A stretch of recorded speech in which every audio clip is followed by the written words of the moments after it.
Di po tayo manalangin. Dakilang Diyos na makapangyarihan sa lahat, tunay na pinupuri ka namin, dinadakila ka namin sa umaga na po, Panginoon. Panginoon, tunay nagpapasalamat po kami sa buong sa ulit na pinili mo sa amin. Maraming salamat, Panginoon, na patuloy ikaw ang ingat at gumagabay sa bawat isa sa amin. Dinadalangin mo po ang gawain sa umaga nito, Panginoon, maging sa ministry, patuloy kayo ang mag-lead sa kanila, Panginoon. Dinadalayan mo po, Panginoon, ang mga masters, Panginoon. Patuloy kayo gagabay ang hinas mo sa kanila. Maging ang magsasalita sa umaga nito, Panginoon. Banal Espiritu ang makita sa Kanya at patuloy kayo magbigay ng kalituhan at mula sa inyo, Panginoon.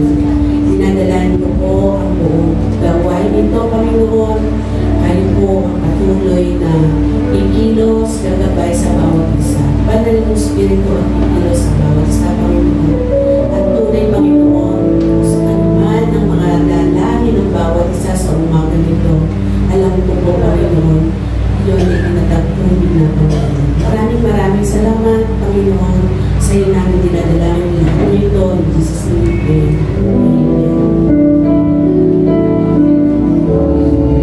Isang mapagpalang umaga po sa bawat isa. Pakisabi sa katabi, Happy Sunday. Pakikaway-kaway naman po ang nasa kanan at nasa kaliwa. Isang mapagpalang umaga po. At masaya pa ang lahat ngayong umaga? Amen. Isang ako ng blessing shout kung masaya lahat. Parang mahina. Blessing shout! Yan. So, alam ko na madaming nangyari sa buong week, pero sabi nga, pagka araw ng linggo, dapat tayo nasa presensya ng ating Panginoon. Amen? Sabi sa salita ng Diyos sa Awit chapter 16, verse 5 to 9, verse 5. Ikaw lamang, Yahweh, ang lahat sa aking buhay. Lahat ng kailangan ko'y iyong ibinibigay. Kinabukasan ko'y nasa iyong mga kamay. Mga kaloob mo sa akin ay kahanga-hanga, napakaganda ng iyong pamana. Pinupuri ko si Yahweh na sa akin pinapatubayan, at sa gabi sa buhi ko siya ang gumagalan. Alam kong kasama ko siya sa tuwina, hindi ako matitinag pagkat kapiling siya. Amen? So, sa araw-araw na pagpupuri natin sa mundo, alam natin ang presensya ng ating Diyos. Laging nandiyan at laging bumubuhos ng pagpapala at laging tapat ang ating Panginoon sa buhay ng bawat isa. Amen? Handa na ba tayo umawi at uminap sa presensya ng ating Diyos? Mataas ang palakpak! Thank you, Jesus! Thank you, Lord! Yes, Jesus! Palakpakan po natin ang ating Panginoon. Pwede din po tayong sumayaw.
tunay ng dakila ng aming Diyos.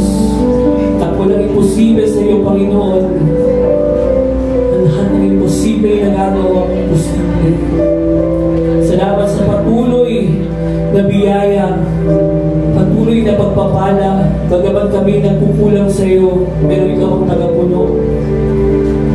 Ikaw ang nakilang manggagamot. Thank you, Jesus. Let's feel His presence this morning. Napakaputulo, Panginoon. Salamat sa iyong pagmamahal. Salamat sa iyong kalinga. Salamat sa iyong pagsama. Dahil ikaw ang tunay na Diyos ng himala. Thank you, Jesus. Patuloy po natin damhin ang presensya ng ating Panginoon. At patuloy po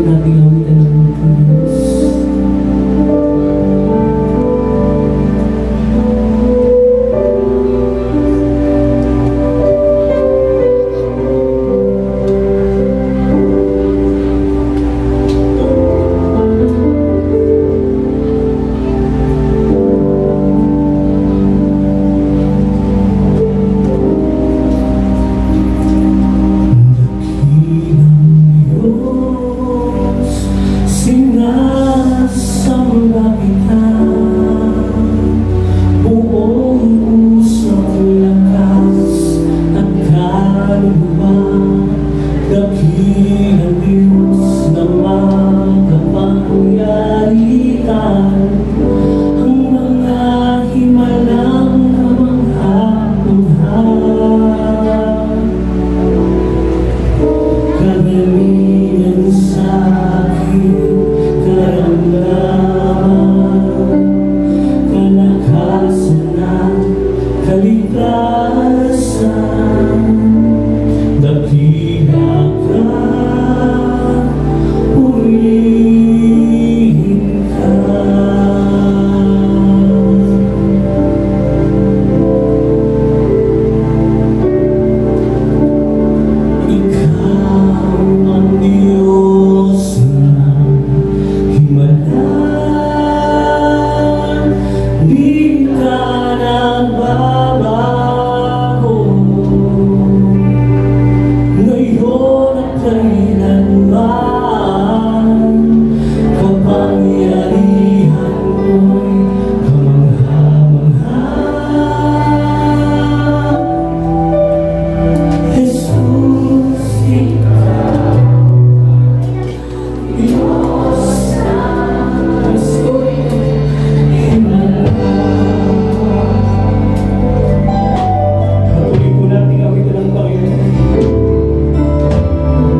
ating awitin ng Panginoon.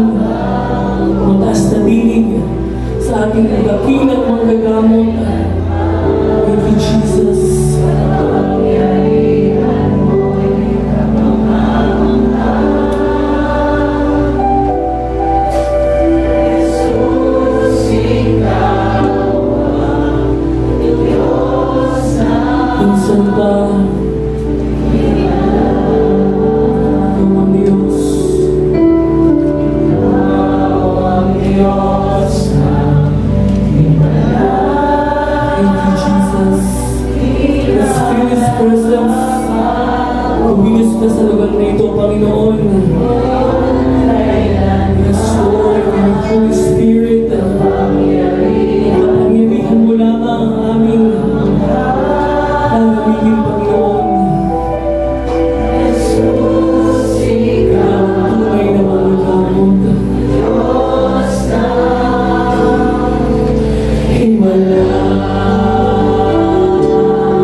Sabihin natin sa Kanya, may gagawin sa iyo ang Panginoon ngayong umaga.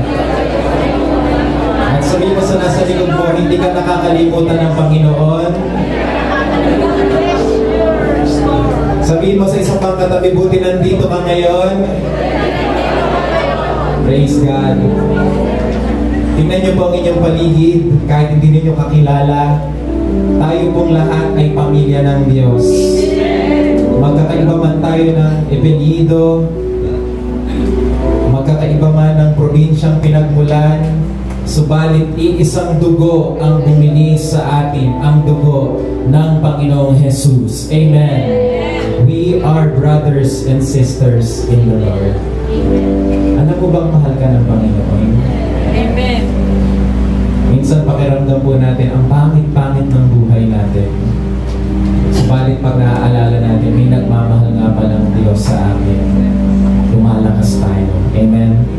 Kahit may bayarin,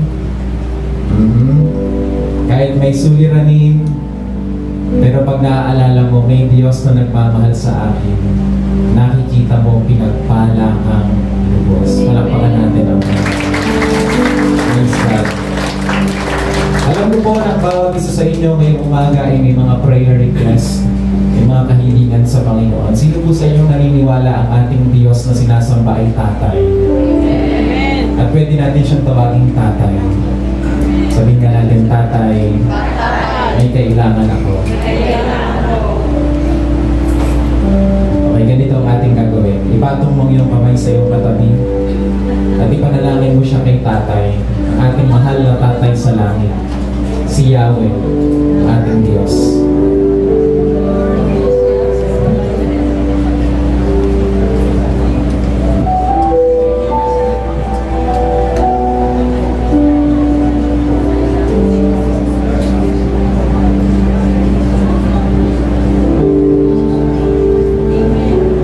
Hindi ka hihindian ng ating Tatay dahil anak ka.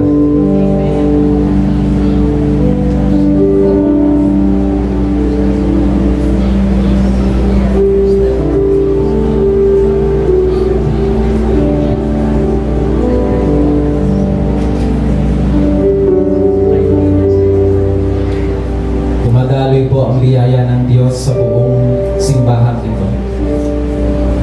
Dumadaloy po ang pagpapala ng Diyos sa buong simbahan ito. Mula dito sa harapan hanggang sa likod, maging sa overflow, hindi niyo po ako nakikita, but you hear my voice. Maging kayo ay tinatagpo ng Diyos sa oras na ito.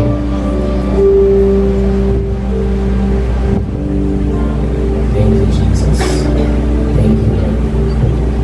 I also want to bless lahat po ng may sakit at karamdaman. Kung ikaw ay inuubo, sinisipon, nahihilo, I want you to lift your hands and just receive the blessings of the Lord. Receive the healing power of the Lord. Receive healing for your families. Pati yung asawa mong iniwan mo sa bahay, anak mong iniwan mo sa bahay dahil may karamdaman sa oras na ito. Hindi maikli ang kamay ng Diyos upang abutin ang inyong pangangailangan. So right now, receive. Receive. Amen. Amen. Thank you, Lord. Thank you, Lord, for your love. Kung naniniwala kayo, mahal kayo ng Panginoon, palakpakan natin ang Panginoon ng Santa. Mas malakas na palakpak. Palakpak na magpapasalamat sa ating buhay at tunay na Diyos. Sumisigaw, nagpupuri, malayang papuri. Hallelujah! Hallelujah! Amen, amen, amen. Salamat po, Panginoon, sa paglabag ng iyong pagpapala sa aming kalagitnaan. Amen, amen. Itaas po natin ang ating mga kanang kamay at sabay-sabay po nating sabihin ang salita ng Diyos. Nagliligtas. Ang salita ng Diyos. Nagpapagaling ng sakit at karamdaman. Ang salita ng Diyos. Nag-aayos ng buhay. Ang salita ng Diyos. Nagbibigay ng pag-asa. At ang salita ng Diyos nagpapala. Sabay-sabay po nating sabihin, today I receive the blessings in the Word. Ulitin po natin, today I receive the blessings in the Word. In Jesus' name, Amen. Amen. Manatili po tayo nakatayo at babasahin ko po sa inyo ang salita ng Diyos dito po sa aklat ng Roma, chapter 5, verse 8. Ganito po ang ating matutunghayan. Pero ipinakita ng Diyos sa atin ang kanyang pag-ibig sa ganitong paraan. Kahit noong tayo'y makasalanan pa, namatay si Kristo para sa atin. This is the word of the Lord. Lord God, We bless your name. Holy Spirit, we recognize that you are in this place and you are our teacher. Teach us, Lord. Mend our hearts as we listen to your word. This is our prayer in Jesus' name. And everyone will say, Amen and Amen. Isang malakas na blessing shout. Bago kayo po po, yakapin ninyo ang inyong katabi. Sabihin mo sa kanya, lambing to ni Lord. Pwede na po kayong maupo, brothers and sisters. Ang akin pong ibibigay na mensahe sa inyong umaga ay siya ring mensahe na aking ibinigay kahapon sa ating pong worship service sa Calaka, Batangas. Kaya ngayong umaga para na rin kayo nakarating sa ating gawain sa lugar na iyon ng Batangas. Ang mensahe ito na aking pong ibibigay ay aking pinamagatan ng isang tanong. Kaya ba nating ilapit ang ating mga sarili sa Panginoon? Kung ikaw ay aking tatanungin, bakit ka nagsisimba? Bakit ka nagsisimba? Palagay ko, iba't iba tayo ng sagot. At palagay ko kung magkakaroon ng survey sa buong Pilipinas, isa sa lilitaw na sagot sa tanong na bakit ka nagsisimba ay yung sagot na nagsisimba ako kasi gusto kong mapalapit kay Lord. Subalit ito ang tanong, sapat nga ba ang ating pagsisimba upang tayo ay lubusang mapalapit kay Lord? May kakayanan nga kaya ang tao na ilapit ang kanyang sarili kay Lord sa pamamagitan ng kanyang ginagawa at pagsasagawa? Marami po tayong ginagawa upang tayo ay mapalapit kay Lord. At naalala ko ang isang kaibigan na nagawin minsan dito sa ating school sa Tagaytay. Matagal-tagal ko na rin siyang iniimbitahan sa ating church. At sa tuwing siya ay aking iniimbitahan, ang palagian niyang sagot, Pastor, hindi na ako sisimba. Hindi ko naman nakakalimutan si Lord. Ang mahalaga, nagdadasal ako. Hindi ko naman siya nakakalimutan. Yun ang mahalaga. Sapat na yon. Para sa babaeng ito, basta nagpe-pray ka, napapalapit ka na kay Lord. As you can see, iba't iba ang ginagawa nating pamamaraan upang tayo ay mapalapit sa ating Diyos. Maaaring para sa iba, hindi pagsisimba ang naglalapit sa kanila kay Lord. Maaaring para sa iba, hindi pananalangin. Pero para sa iba, ang pagtulong sa kapwa ang naglalapit sa kanila kay Lord. Maaaring para sa ibang mga Pilipino, ang pag-anib sa isang religion ang maglalapit sa kanila kay Lord. Samot-saring pamamaraan ang pwede nating gawin upang tayo ay mapalapit kay Lord. Ngunit muli, ibabato ko sa inyo ang tanong na ito. Sapat nga kaya ang pwede nating gawin upang tayo ay lubos na mapalapit sa ating Panginoon? Kaya ba nating ilapit ang ating mga sarili sa Panginoon? Kaya natin? Kalbitin mo yung katabi at sabihin mo sa kanya, kaya mo ba? Kaya ng tao na siya ay makapalapit kay Lord? Upang sagutin po ang tanong na yan, bakit hindi po natin tingnan ang totoong kalagayan ng tao sa harapan ng Diyos? Dito po sa aklat ng Isaiah chapter 59 verse 2 ay ipinakita sa atin ang ating totoong kalagayan. Ang sabi ng verse na ito, ang inyong mga kasalanan ang siyang naglayo. Hindi naglapit, naglayo sa inyo sa Diyos. At iyon ang dahilan kung bakit na kayo tinalikuran at ayaw nang makinig sa inyong mga dalangin. Dito po sa verse na ito, makikita natin na mayroong malaking gap sa pagitan ng tao at ng Diyos. Malayong malayo ang distansya nila sa isa't isa. At ano daw ang dahilan kung bakit may distansya tayo sa Diyos? Ang dahilan ay ang ating kasalanan. Ngunit ano nga ba ang kahulugan ng salitang kasalanan? Kasi baka magkakaiba tayo ng pakahulugan sa salitang yan. Mahalagang ma-define natin ang meaning ng salitang kasalanan upang mas lalo po nating malagong o maunawaan ang verse na ito. Tingnan po natin kung anong sinasabi ng Bible patungkol sa word na kasalanan. Sa Bible, ipinapakilala ang kasalanan sa pamamagitan ng dalawang pamamaraan. The word sin is introduced in the Bible using two terms. Dalawang pakahulugan. Una yung tinatawag po na original sin. Pwede bang sabihin natin original sin? Original sin. At yun pong tinatawag na personal sin. Sabihin din natin, personal sin. Personal sin. Yan po ang dalawang uri ng kasalanan na itinuturo sa Bible. Original sin, personal sin. Now, atin pong ilatag kung ano po ang kahulugan ng dalawang ito. Ano ba ang kahulugan ng original sin? Ang sabi po ni Pablo sa Romans chapter 5, verse 12, dumating ang kasalanan sa mundo dahil sa paglabag ni Adan sa utos ng Diyos. Yan po ang kahulugan ng original sin.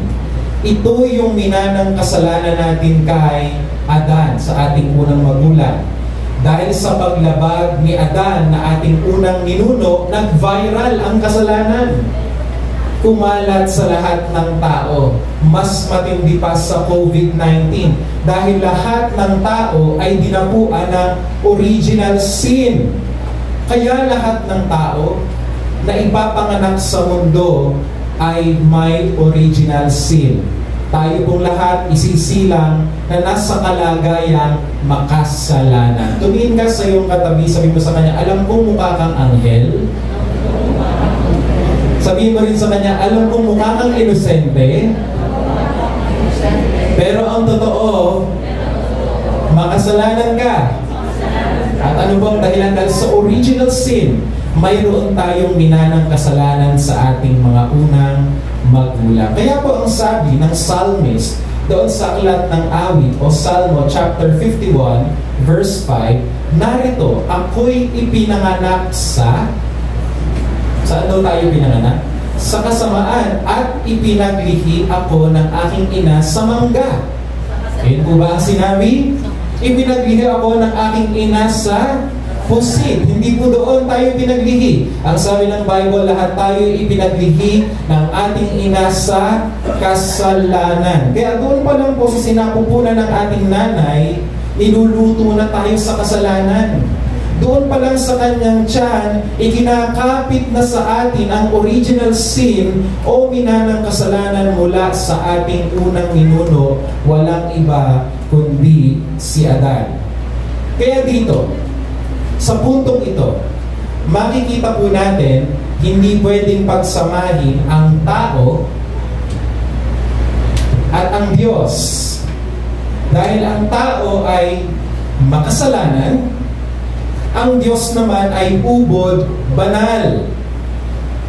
Maliwanag po.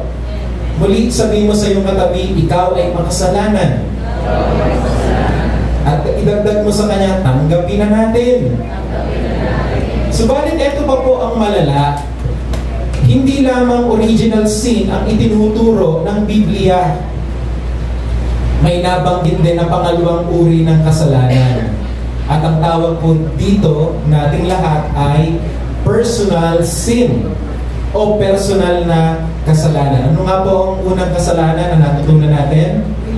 Original sin. And this time, pag-aaralan po natin yung pangalawa, ang tawag po ay personal sin. Ano po ang kahulugan ng personal sin? Tingnan po natin ang Book of James o Santiago chapter 4 verse 17. Ang sabi dito, kung alam ng isang tao ang mabuti na dapat niyang gawin, pero hindi naman ginagawa, ano daw nangyayari? Nagkakasala siya. Alam mong dapat maghugas ng pinggan, kabilin-bilinan ni nanay, pero hinayaan mong ipisin, nagkasala ka daw. Alam mo na dapat hindi ka sumasagot ng pabalang kay tatay, pero nakakasagot ka pa rin. Ang sabi po ng talatang ito, ikaw ay nagkasala. Alam mong dapat kang magpatawad sa kapitbahay mong iminamarites ka, pero hindi mo magawa. Anong sabi po ng verse na ito? Nagkasala ka. Alam mo ang tama, pero di mo ginagawa. Sa mata ng Diyos, ikaw ay Tapikin mo yung katabi, sabi mo sa kanya, guilty ako dyan. Amen? Alam natin, may mga bagay tayong dapat ginagawa. Alam mo, hindi dapat kumakain ng mga cholesterol. Dahil you're the temple of the Holy Spirit. Pero nagagawa pa rin natin. So lahat po tayo ay guilty dito. Lahat tayo, bukod sa original sin, meron po tayong tinatawag na personal sin. At doon po sa 1 John chapter 3 and 4 ay dinagdagan pa ang pakahulugan sa salitang personal sin. Ang sabi dito, ang lahat ng nagkakasala ay lumalabag sa kautusan ng Diyos dahil ang kasalanan ay paglabag sa kautusan. So ang sin daw, ang personal sin, ay paglabag sa mga utos ng Diyos. Bakit hindi po natin pag-usapan sandali ang pinakakilalang kautusan sa Biblia? Talagay ko alam na alam niyo ito. Yun pong tinatawag na 10 Commandments. Sino po sa inyo narinig na ang 10 Commandments? Nasa mamay? Minsan sa buhay mo, narinig mo na yung 10 Commandments. Of course, tinuturo yan sa simbahan, nakikita natin sa Facebook, nababasa natin sa mga dyaryo at kung saan-saan pa. 10 Commandments, pinakasikat na kautusan sa Bible. At dyan po sa 10 Commandments o 10 utos, nabanggit po ang isa sa pinakasikat na utos. Ang sabi dyan, thou shall not kill. Huwag kang papatay. Ay, pastor, ako hindi pa nakakapatay. Hindi ko pa nagagawa iyan. Aaminin kong minsan maldita ako pero ang pumas lang ng kapwa ay hindi ko kaya gawing pastor. Baka yung katabi ko. Di nga. Yung totoo, hindi ka pa nakakapas lang ng kapwa? Yung totoo. Bakit hindi natin tanungin ang Bible? 1 John chapter 3 verse 15. Ang sabi dito, ang sinumang napopoot, sabi mo sa katabi mo, ikaw yun? Naranasan mo na yan? Ang sinumang napopoot sa kanyang kapatid ay isang idigilty ka. Nalabag mo na yung thou shall not kill. At alam nyo na walang mamamatay tao ang may buhay na walang hanggan. Kapatid, kailan ka huling nagalit? Kaninang umaga daw. So anong nagawa mo? Kanino ka nagalit? Siguro sa galit mo sa asawa mo, hindi mo masabi sa kanya yung inis mo dahil magsisimba ka nga, kaya ibinuhos mo na lang sa kuting. Sinipa mo, lipad ang kuting. Boom! Ayon sa verse na ito, kung nakaranas ka ng poot, o siguro galit ka sa teacher mo, hirap-hirap naman ito magpa-assignment, daming-dami. Sumuka ka sana ng bubog. Ayon sa verse na ito, nakapatay ka na. Sabi mo sa katabi mo, guilty tayo. Guilty tayo. Guilty si pastor, guilty kayong lahat. Kaya mapapansin po ninyo, at gusto kong makita nyo to, masyadong mabigat ang kautusan ng Diyos. Na hindi lamang po yung ginagawa natin ang sinusukat. Hindi lang po yung ginagawa natin ang tinitimbang. Sobrang bigat ng utos ng Diyos na pati po ang naglalaro sa isip natin, sinusukat. Maliwanag po? Kaya maaaring wala kang nagawa. Pero sa isip mo, pwedeng pangiti-ngiti ka ngayon. Pero sa isip mo, pumatay ka na pala sa pamamagitan ng pagkikimkim ng poot sa kapwa.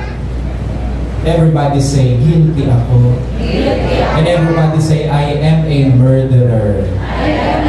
Ang nabanggit din po sa 10 utos, okay. So ngayon, alam na natin, wala tayong pinagkaiba, sa lahat. Maging dun sa gumawa ng tunay na pagpaslang, pareho lang tayo sa harapan ng Diyos. Lahat tayo ay makasalanan. At nabanggit din po sa 10 utos, ito po isa din sa sikat, thou shall not commit adultery. Sa Tagalog, Romo maari ako. Sabi, ow! Bigong pa eh. Thou shall not commit adultery. In Tagalog, huwag kang makikiapit. Ako, pastor, pasado ako dyan. Loyal ako sa asawa ko. Magpantay man ang paa ko. Siya lang talaga ang darling ko. Palakpak pa eh. Sige, palakpak. Di nga. Yung totoo. Tingnan natin ang sabi ni Jesus. Tingnan natin kung pasado tayo. Matthew chapter 5 verse 28. Ngunit kayo'y sinasabi ko sa inyo, ang sino mang, hindi sinabing tumingin, tumingin lang daw. Ang sino mang tumingin ng may mahalay, dapat na nasa sa isang babae o lalaki, sa isip niya'y nakiapit na siya sa taong iyon, sa babaeng iyon. Oo nga, loyal ka kay darling. Pero pag nakikita mo sino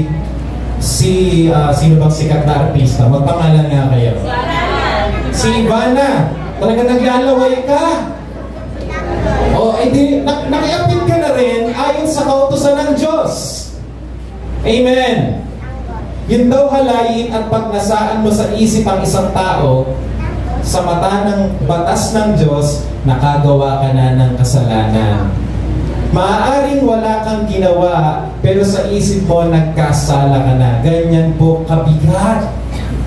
Ganyan po katindi ang 10 utos ng Diyos. Ginagawa tayong pantay-pantay.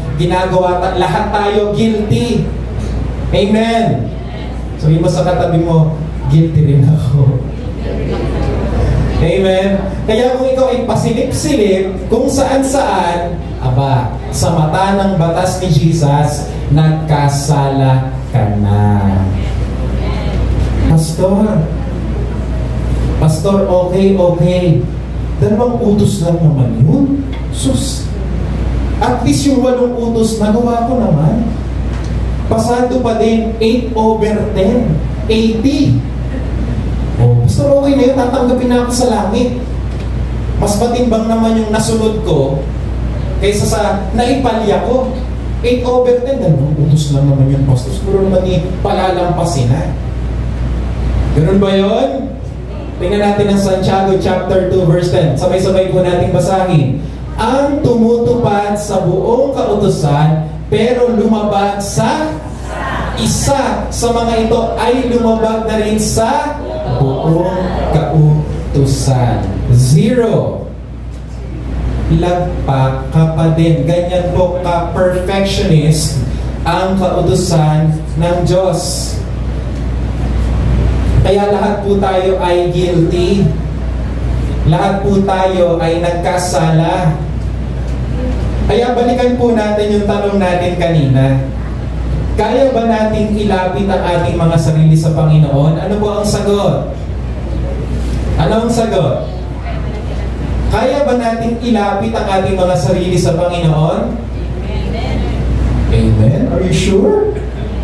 Dahil sa ating original sin, at dahil po sa ating personal sin, imposible na mailapit natin ang ating mga sarili sa Panginoon. Wala tayong may pagmamalaki. You and I are sinners. We're all guilty of violating God's laws. Amen. Parang hindi kayo naniniwala. Ayaw nyo maniwala. O ito, Romans chapter 3 verse 10 to 11. Walang matuwid sa paningin ng Diyos. Wala kahit isa, kahit si pastor, kahit si pope, kahit si bishop. Walang matuwid sa paningin ng Diyos. Walang nakakaunawa tungkol sa Diyos at walang nagsisikap na makilala siya. Wala nga daw tayong panlasa sa Diyos. Maging yung best efforts natin para makatawid kay Lord, para mapalapit kay Lord ay hindi sapat, kapos. Kaya totoo po yung kasabihan, tinimbang ka ngunit O eto pa, kung hindi kayo convinced, Romans chapter 3 verse 23, sapagkat ang Lahat ay nagkasala at hindi karapat-dapat sa paningin ng Diyos. Ikaw at ako ay nagkasala. Lahat tayo ay lagpak. Lahat tayo ay bagsak. Lahat tayo hindi nakaabot sa standards ng Diyos. Tayong lahat ay hulog. Pinatry natin maabot ang Diyos pero hulog talaga tayo. Kaya ganito po ang ating kalagayan sa harapan ng Diyos. Ayan po, nakikita ninyo sa picture. Man and God, may agwatan po sila. May distansya sa pagitan ng tao at ng Diyos.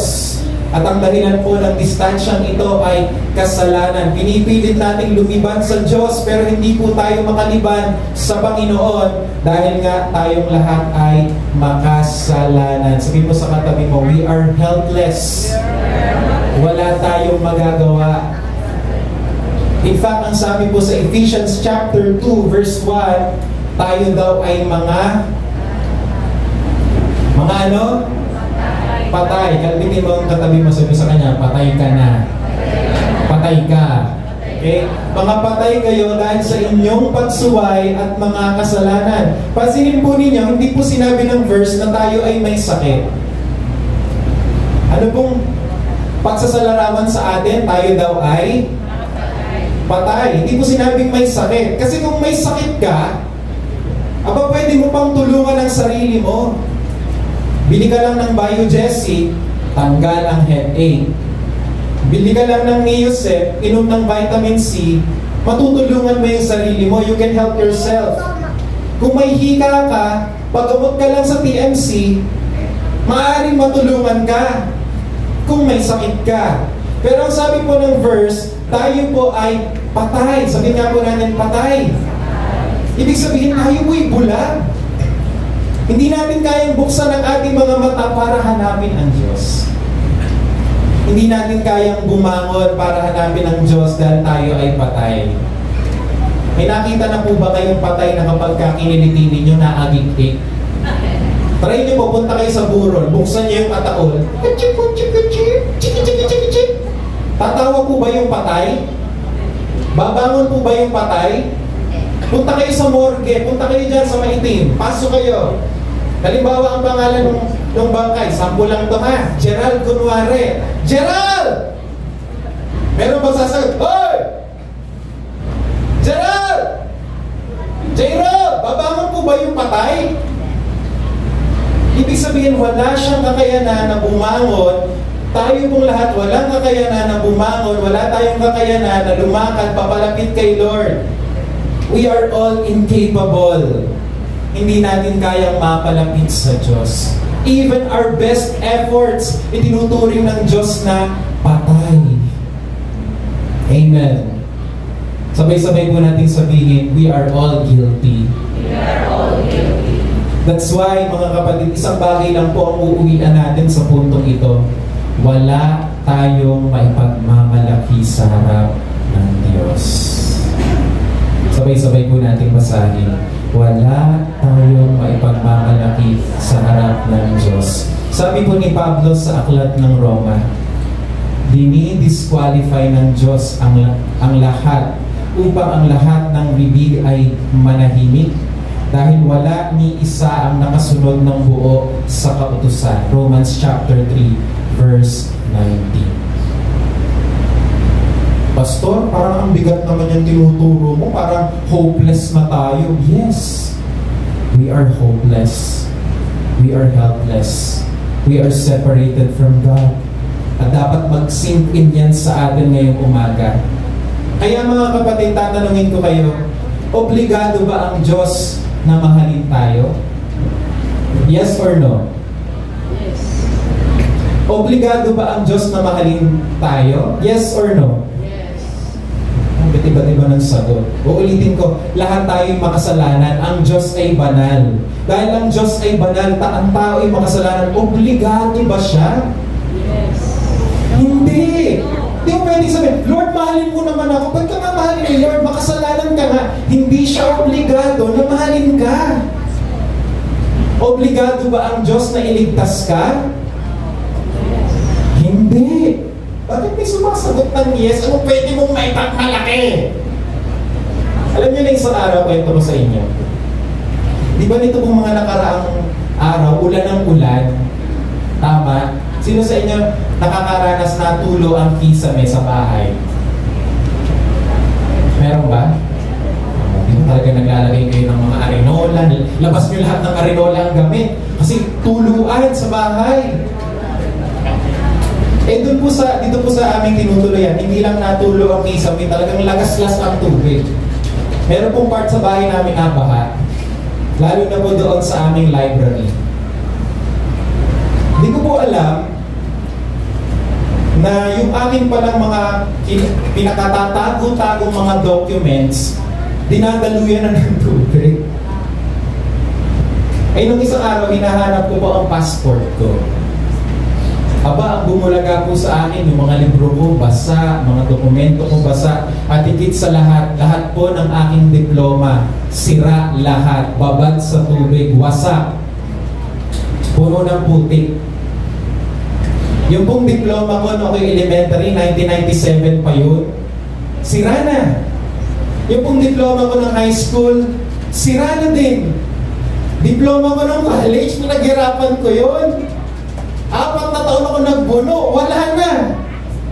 Pati po yung diploma ko ng masters, wala na. Nalungkot po talaga ako. Pero nung araw na yun, pinakita sa akin ng Panginoon, anak, wala tayong madadala sa langit. Wala tayong maipagmamalaki sa Diyos. Pagdating natin sa langit, hindi natin pwedeng sabihin, Lord, tanggapin mo ako ha, nagsimba ako. Lord, member ako ng Blessings in the Word community, tanggapin mo ako. At hindi ko rin pwedeng sabihin pagdating natin sa langit, Lord, may masters ako. Lord, accountant ako. Lord, doktor ako, tanggapin mo ako. Wala po tayong may pagmamalaki dahil sa mata ng batas ng Diyos, tayong lahat ay makasalanan. Amen. Kalbitin mo yung katabi, sabi mo sa kanya, we are all hopeless. Ito po ang bad news.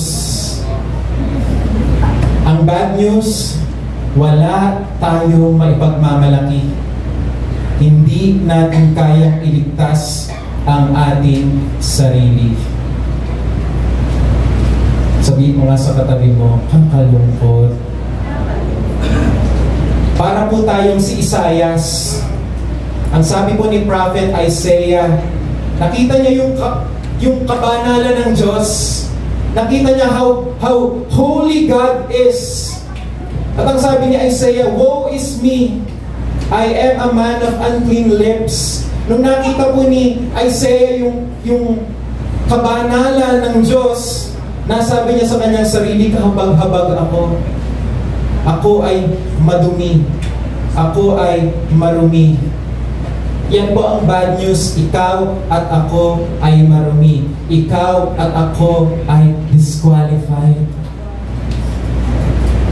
Tapik-tapikin mo yung katabi, sabihin mo sa kanya, hindi talaga tayo qualified. Uwi na lang tayo. Yan po ang bad news. Pero mga kapatid, meron pong good news. Kung may bad news, meron pong good news. Ang good news, bagaman tayo ay marumi, bagaman tayo ay mga naligaw, hinanap tayo ni Kristo. Palakpakan natin yung Panginoon. Sabi po ni Jesus sa Luke chapter 19 verse 10, sapagkat ako na anak ng tao ay naparito upang hanapin at iligtas ang naliligaw. Dumating si Kristo upang hanapin ka. Kita ng Diyos, nagtatampisaw tayong lahat sa kasalanan. Kita ng Diyos, nasa kumunoy tayo ng kadiliman. Kita ng Diyos ang kawawa nating kalagayan, pero hinanap niya tayo isa-isa. Kaya ikaw ngayon ay narito. Hindi ka nakakalapit kay Lord dahil ginusto mo. Ngayon ay narito ka dahil hinanap ka ng Diyos. Amen. Alam ng Diyos na guilty ka. Alam ng Diyos na hindi siya obligadong mahalin ka. Hindi obligado ang Lord na ibigin ka. Pero nagpasya siya. Kahit hindi ako obligadong mahalin siya, pinipili kong hanapin ang hindi karapat-dapat. Hinahanap ko ang hindi kapili-pili. Hinahabol ko ang hindi kahabol-habol. Hinabol ka ng Diyos. Pinili ka ng Diyos. Inalis ka ng Diyos sa kadiliman at dinala ka niya sa kaliwanagan. Hallelujah. Ang sabi ng unang Timoteo chapter 1 verse 15, narito ang katotohanan dapat tanggapin. Ano daw dapat gawin? At hindi lang tanggapin at paniwalaan ng lahat na parito si Kristo Jesus sa mundo para ano daw ginawa ni Kristo? Hindi po nagpunta si Jesus sa mundo para lang, alam mo yun, maging kilalang propeta, para pag-aralan siya sa history.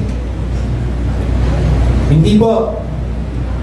Naparito po si Kristo sa mundo para hanapin tayong lahat na naliligaw, para iligtas tayong mga makasalanan. Sabihin nga po natin, ligtas. Ang isa pa pong salita na katumbas ng salitang yan ay isalba. Pag nakakakita kayo ng nalulunod, anong gagawin nyo? Anong gagawin nyo?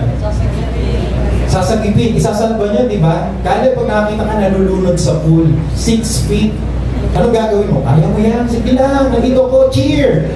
Kaya mo yan. Maniwala ka. Faith. Believe in yourself. You can do it. Go, go, go! Sige ba? Impang pa. Kaya mo yan. Nalulunod na nga. Hindi na kayang iligtas yung kanyang sarili. So, anong gagawin mo? Tatalon ka na to the rescue. Ganyan po ang ginawa sa atin ng Panginoon. Tayo pong lahat ay nalulunod na sa ating kasalanan. Deserve natin ang mamatay, pero tumalon ang Panginoong Jesus sa ating mundo. Tumalon ang Diyos sa ating kalalagayan at isinalba tayo, ibinalik tayo sa Diyos. Hallelujah. Amen. Praise God.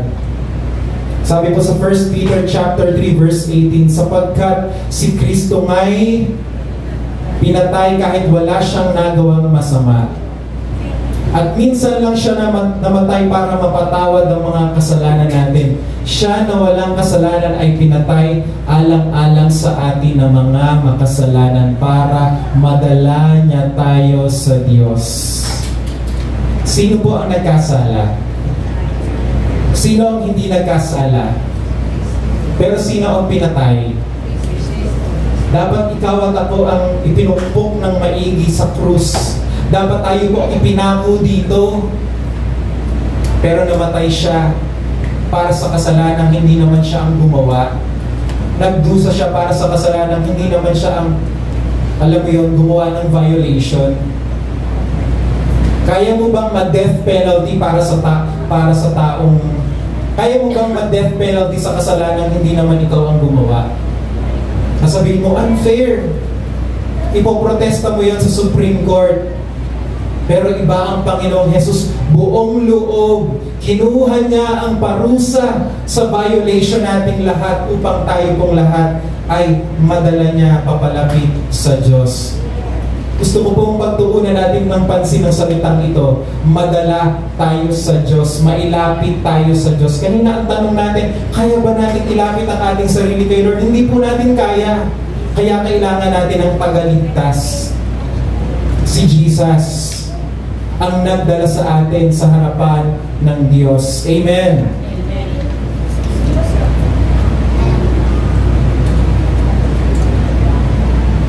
May mga panahon po sa buhay ko bilang isang pastor, ramdam ko hindi po ako karapat-dapat tawaging pastor. May mga araw po gigising ako, alam ko hindi ako deserve na maging pastor at tawaging pastor. Alam ko po na may mga taong mas qualified kaysa sa akin. Alam kong may mas mabuti at mas mabait kaysa sa akin. Alam ko na ako ay marumi. Alam kong makasalanan ako. Alam ko may mga nasabi ako, may mga nagawa ako, may mga naisip ako, na siguro kung ipe-play natin ngayon sa TV ito, maghihilakbot kayo. There are days I know I am not worthy to be part of the church and to be a pastor myself. Ngunit ngayon, nakakatayo po ako sa harapan ninyo bilang isang pastor, hindi dahil sa edukasyon o galing ko. Ako po ay nakakatayo sa harapan ninyo dahil inibig ako ng Diyos. At alam ko na ako'y pag-aari ng Diyos hindi dahil sa ginawa ko, kundi dahil sa ginawa niya para sa akin. Jesus makes the unqualified qualified. At ang sabi ni Jesus sa John chapter 14 verse 6, ako ang daan. Sino daw ang daan?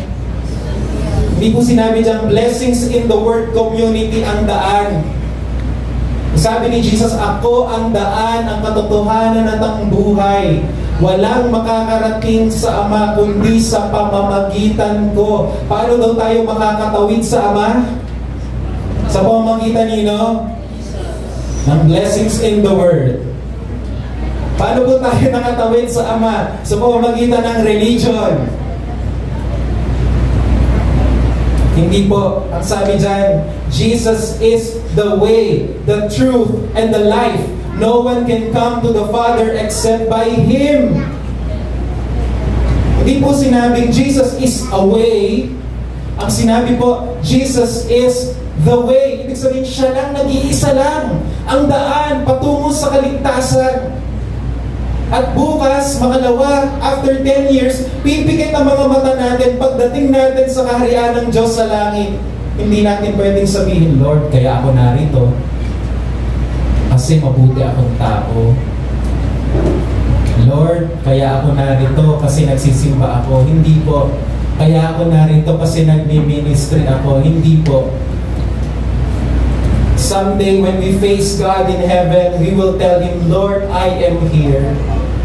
I am a sinner, but you sent your Son, Jesus Christ, to save me. Kaya ako narito sa iyong harapan. Amen. Kaya muli balikan po natin ang tanong kanina. Kaya ba nating ilapit ang ating mga sarili sa Panginoon? Ano ulit ang sagot? Wala na. Makikinig. Anong sagot? Imposible. Lahat tayo ay disqualified dahil sa original sin at personal sin. Wala tayong magagawa at wala tayong maipagmamalaki. Ngunit dahil dumating si Kristo, nakatawid tayo sa Ama. Kaya ganito na po ang kalagayan natin kay Lord. Kanina may agwatan, ngayon wala nang agwatan. Nakatawid na tayo sa Diyos. Man is now able to cross over to God. Nakakatawid na po tayo sa Diyos dahil kay Jesus Christ. Palakpakan po natin ang Panginoon. Praise God.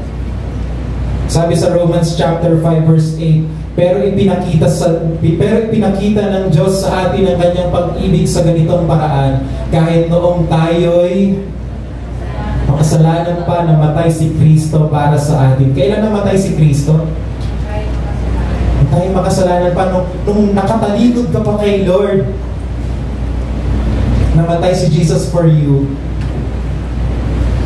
Kaya niyo bang mamatay alang-alang sa taong hindi bilib sa'yo?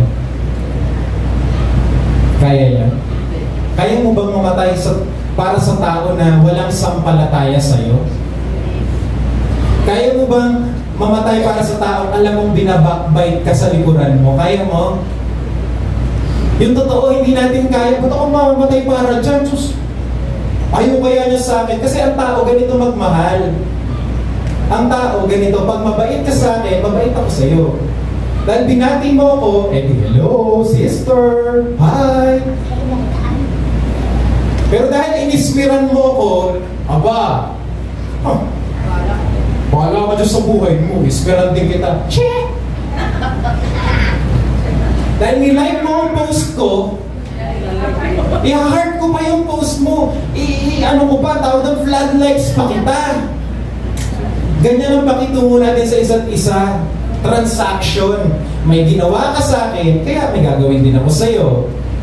Pero iba ang Panginoong Jesus nung wala tayong kayang gawin, nung tayo'y makasalanan pa, nung tayo'y mga kaaway pa ng Diyos, nung tayo ay hindi nagmamahal sa Diyos, namatay si Kristo para sa atin. Parang hindi natin kaya yun, no? Isipin mo, namatay si Jesus para sa mga tao, hindi naman maniniwala sa Kanya. Namatay si Jesus para sa mga tao, hindi naman siya sasambahin, pero pinili niyang mahalin ang taong hindi kaibig-ibig. Amen. Kaya ang sabi ni Pablo sa Ephesians chapter 2 verse 8 to 9, sabay-sabay po nating basahin. Dahil sa biyaya ng Diyos, naligtas kayo ng sumampalataya kayo kay Kristo.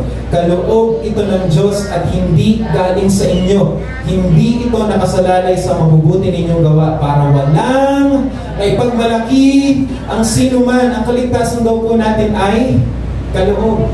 Encircle that, kung may Bible kayo ngayon, encircle, kaloob. Ano po ba ang kaloob? Regalo. Hindi po sinabing sweldo.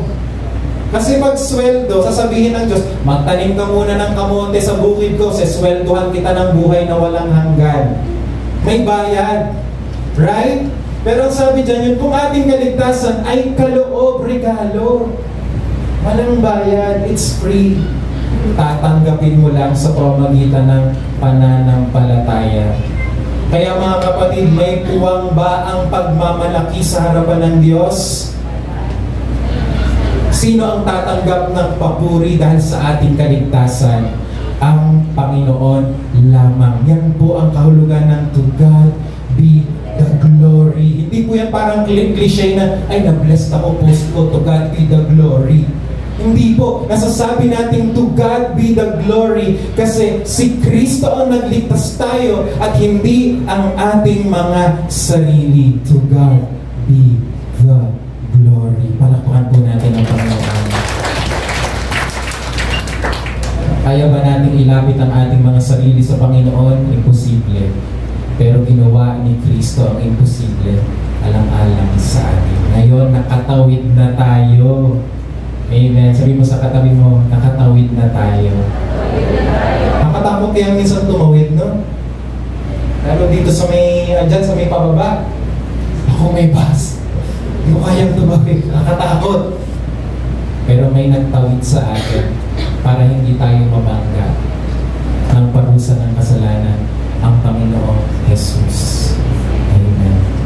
For God so loved the world, He gave His only begotten Son, that whosoever believes in Him shall never perish, but have everlasting life.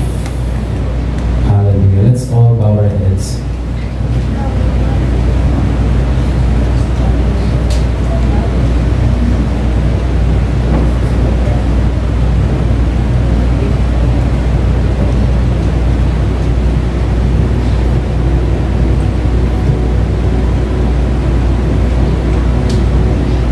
You are unqualified, but God qualifies you. You are unlovable, but God loved you. You are guilty of your sins, but Jesus made you clean and righteous. This is the gospel. This is the work of the Lord. This morning, if you want to receive the gift of eternal life that God freely gives, I want you to follow this simple prayer. Sabihin niyo, Panginoong Jesus, buong puso kitang tinatanggap bilang aking Panginoon at aking tagapagligtas. Naniniwala ako na namatay ka para sa isang makasalanan at lumalabag na kagaya ko. Ikaw ay nagbuwis ng buhay, namatay sa krus, nalibing, muling nabuhay upang ako ay mapatawad, upang ako ay magkaroon ng buhay na walang hanggan. Sabay-sabay po natin sabihin, Panginoong Jesus, naniniwala ako, Ikaw ay Panginoon. I believe Jesus Christ is Lord. Panginoong Jesus, dahil inibig mo ako, ngayon naman, iibig ako sa iyo. Dahil inibig mo ako, maglilingkod ako sa iyo. Susunod ako sa iyo. Mamahalin ko ang iyong mga salita. Mamumuhay ako sa gitna ng kalooban mo. Salamat, O Diyos, sa bagong simulain. Ito po ang aking dalangin. Sa ngalan ni Jesus. Amen. Amen. Ay pong lahat ay tumayo.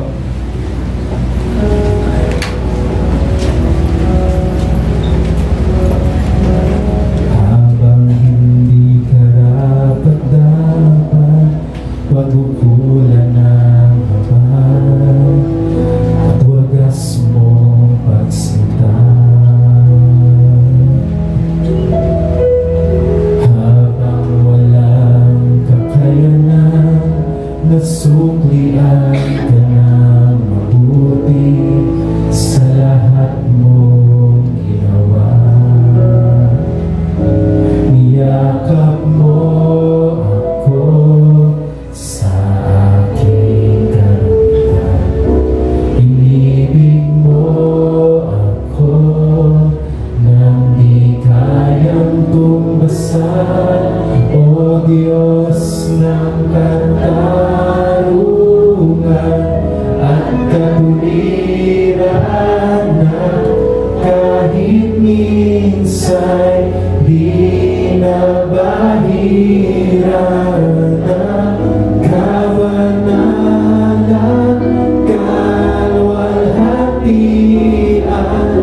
Salamat sa sundulang biyaya mo, O Diyos ng pag-ibig na mas malawak pa kaysa aking mga pagkakasala. Higit pa sa buhay ko, salamat sa sundulang biyaya mo. Sabay-sabay po tayo. O Diyos, O Diyos ng katarungan at katuwiran na kahit minsa'y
He purchased us. He redeemed us. He chose us. He included us as part of His family. Amen. Tawagin ko si Pastor Nestor for our communion service.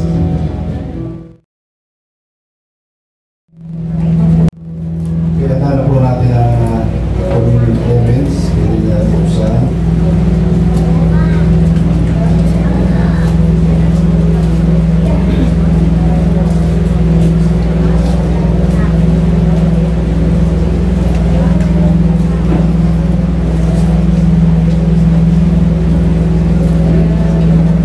Hallelujah. Lubhang angkot na angkot ang selebrasyon natin ng apat sa sandaling ito. Nagarawan po ng mensahe na wala talaga tayo magagawa para makamit natin ang kapatawaran at ang bagong buhay na walang hanggan. Nakikita po ng mensahe na tayo helpless at kailangan natin ng tulong. Napatulong na yung lamang sa ating Panginoon. Dito sa Amen. Hallelujah.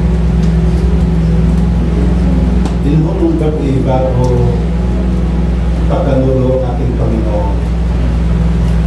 The disciple was instructed to prepare the Passover meal.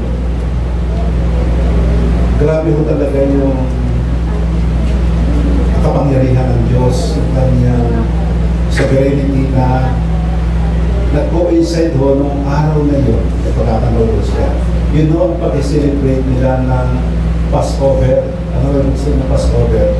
Yun ho ang deliverance ng mga Israelita sa bansang Ehipto. Yun po, taon-taon ginagawa nila yun. At habang nasa upper room po, nakaprepared yung bread and wine bilang Passover meal, ginamit ho ng ating Panginoon niya sandaling yun.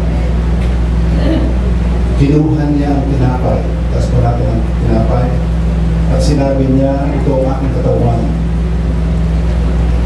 Sinabi niya yung kanyang paghihirap, yung parusa, yung galit ng Diyos ay aakuhin ang kanyang katawan. Kaya ho, ang tinapay ito ay nagsisimbolo ng lacerated body of the Lord Jesus Christ. Inako niya ang parusa, ang kabayaran ng kasalanan at kamatayan, inako niya ang sakit na dapat sana para sa atin. At ito po ay ipinapaalala sa atin ito yung sasapit ng ganitong selebrasyon ng Hapa. Tanggapin po natin.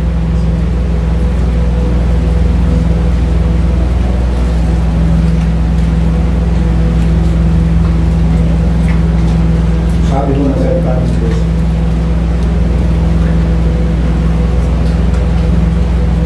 Sa kanyang mga latay, tayo ay nagsigaling. Nakagalingan ho, hindi na sakit at karamdaman. Nagkaroon daw tayo ng confidence.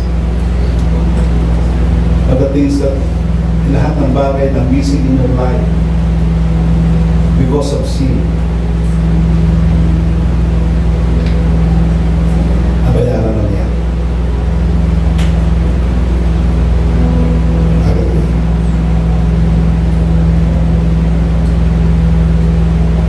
Kinuha rin niya noon ang pag-inumin ng sandaling yun yung wine. At sinabi niya ang kanyang dapat ang sacrifice na gagawin niya na titigis ang kanyang dugo, that his blood will be shed for the forgiveness of our sin. Yun ang seremonya ng sandaling yun.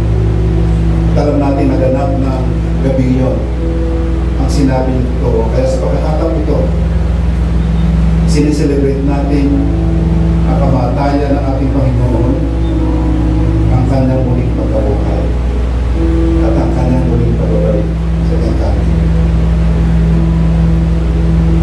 Sapagkat nun po yung Passover meal, nire-remember yung deliverance ng mga Israelita sa captivity from the Egyptian. Ngayon no, na-supersede naman yun ng bagong sinabi. So sinabi niya, ang inulo ito ang bagong kasunduan na pinagkikibay ng aking dugo, giving us now the chance for us of a perfect deliverance na tayo man sa ating pagtanggap sa ating Panginoon sa Kristo ay tayo ay available sa atin ang bagong buhay, a new birth and deliverance from sin and death. Amen. Tanggapin po natin. Tatanggap na po natin ang kalayaan. Nasa liwanag na tayo because we are a new creation. Amen. Purihin ng Diyos. Okay, amen. Maraming salamat. So, bago natin umpisa na ating covenant, itanong muna natin sa ating mga katabi. Ikaw ba, pinili ka na? Pinili ka na ba? Minsan kasi meron po tayo, para ba kasabihan na di ka crush ng crush mo.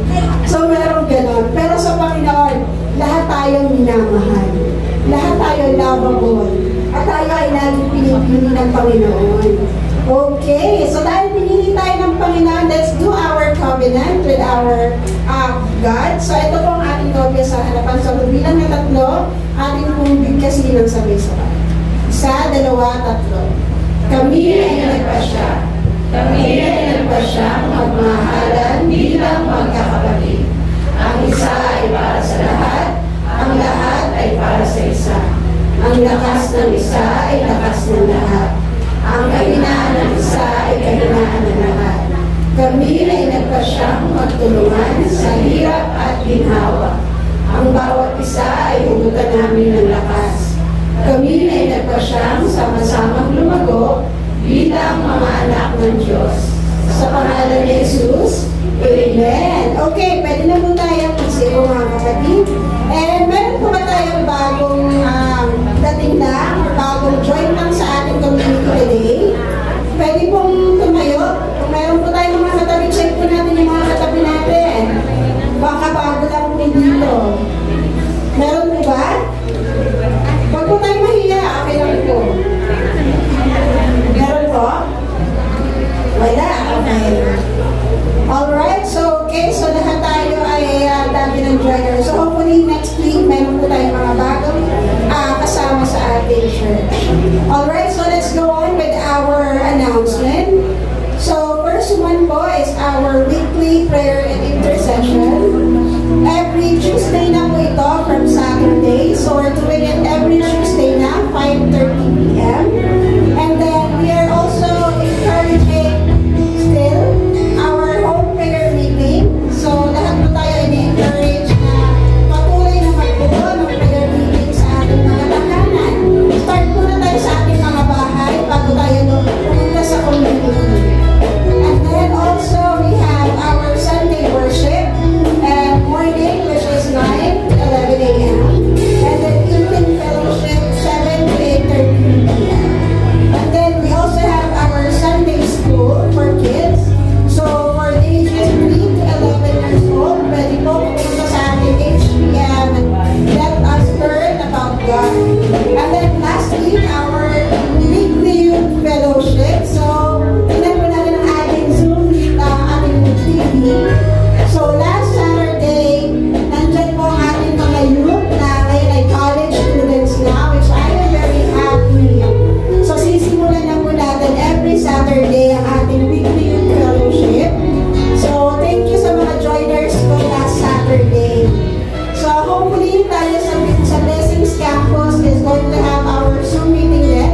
And ako rin po ang facilitator. So I hope na sana makajoin tayo sa ating Blessings community as well. Thank you very much para sa ating mga college students na nandito sa likod for joining our Zoom meeting. Maraming salamat po and hopefully patuloy po tayong maglingkod sa Panginoon. Thank you po. And let's call on Madam Mary for our giving. Thank you, Lord. So, kung may question kanina si Pastor, kung ikaw ay makakalala malapit sa Panginoon, may question din po dito tungkol sa giving. So sabi dito, if it is serious thinking, should we give you the answer to a question from Christ in Jesus' teachings on riches? Would you rather be wealthy for a few years on earth, or wealthy for eternity in heaven? So gusto mo ba mamimili daw tayo? Saan gusto? Maging mayaman ka for a few years sa mundo ito, or wealthy for eternity in heaven? So, sabi dito, a wise person who wants to be eternally wealthy in heaven will make his plans accordingly. So, tayo na po kung wise, gagawin po natin ito ng accordingly kung ano talaga ang kalooban ng ating Panginoon Diyos. So, sabi po dito sa Matthew 6:19 to 21, huwag kayong mag-impo ng kayamanan para sa inyong sarili sa mundo. Dahil dito ay may mga insekto at kalawang nasisira sa inyong kayamanan. At may mga magnanakaw na kukuha nito. Sa halip, magtipon kayo ng kayamanan sa langit, kung saan walang insekto at walang naninira at walang nakakapasok na magnanakaw. Sapagkat kung saan nasaan ang inyong kayamanan, naroon din ang inyong puso. So, meron dito isang kwento tungkol sa isang little girl na nagtanong sa kanyang daddy, "Daddy, how do you get your money up to God in heaven?"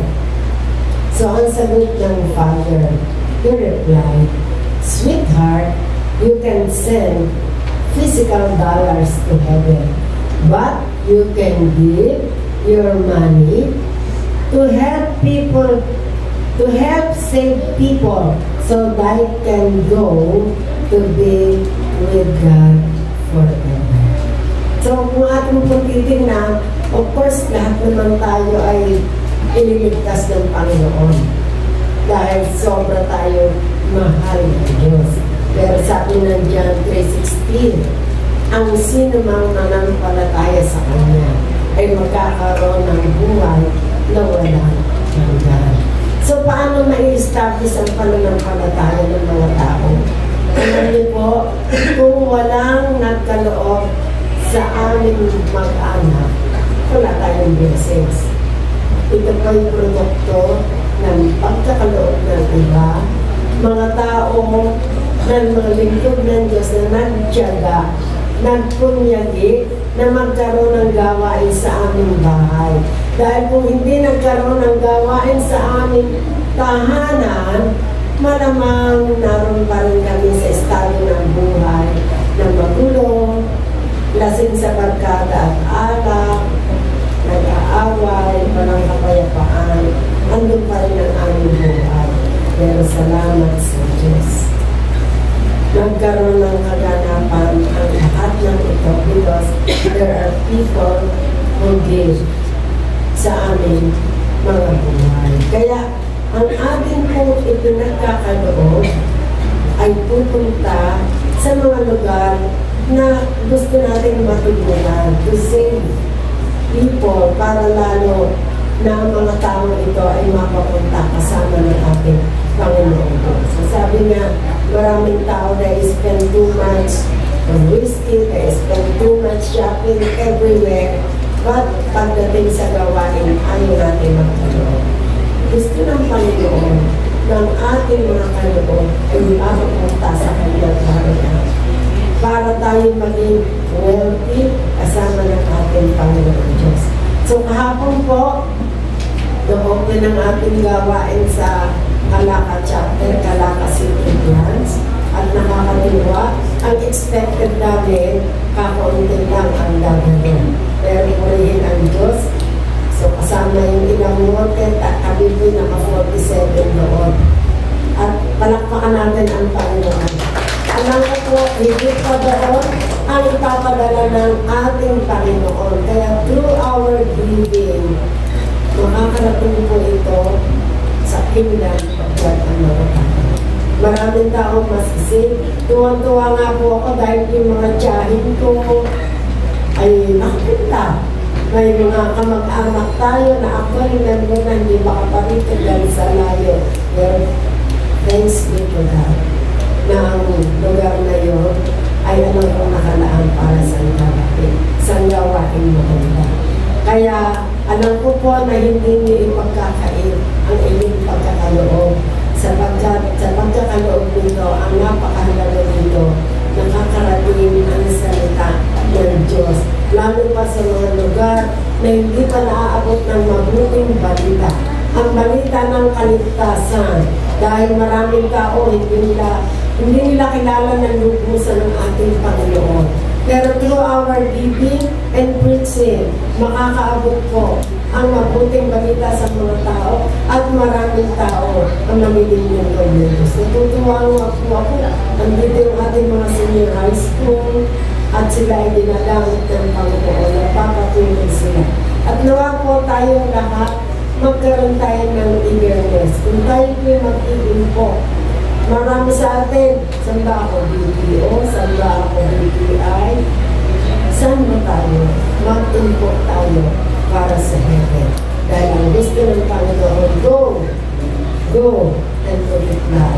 Para ang kanyang mga anak ay lalong dumami. Kaya purihin ang Diyos at magkaroon po tayo ng may paglalak para sa kingdom ng ating Panginoon. So manalangin po tayo. Father God, maraming salamat po dahil tunay po na ikaw ay Diyos ng pag-ibig. Ikaw muna nagkaroon at sa iyong pagkakaroon, kami po nagpapasalamat. Natutunan din po namin ang umibig, magmahal, lalo sa iba ng pagmamahal. Lord, we want to serve you. We want to give everything to you. Salamat po dahil ikaw gawa po ay Diyos na sobrang pag-ibig. Kaya gusto namin ibalik ang kabutihan mo sa pamamagitan ng pagkakaloon sa iba na nagawa. Salamat po ang mahal. Alam po ay i-multiply mo ang lahat. Maraming ganun pa ang aaninin namin at maraming tao makakalit upang sila magkaroon ng payapang po. Ang papuri sa iyo. In Jesus' name we pray. Amen. Thank you.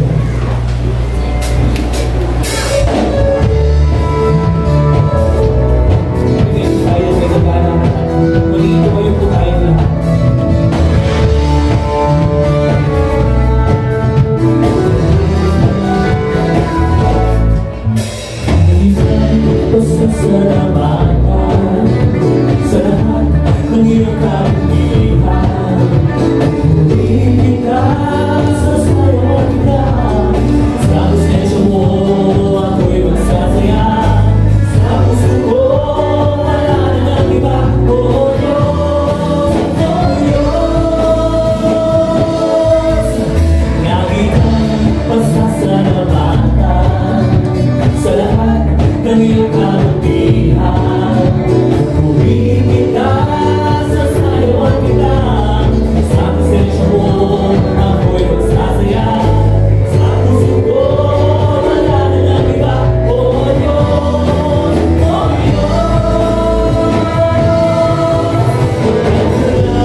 God be the glory.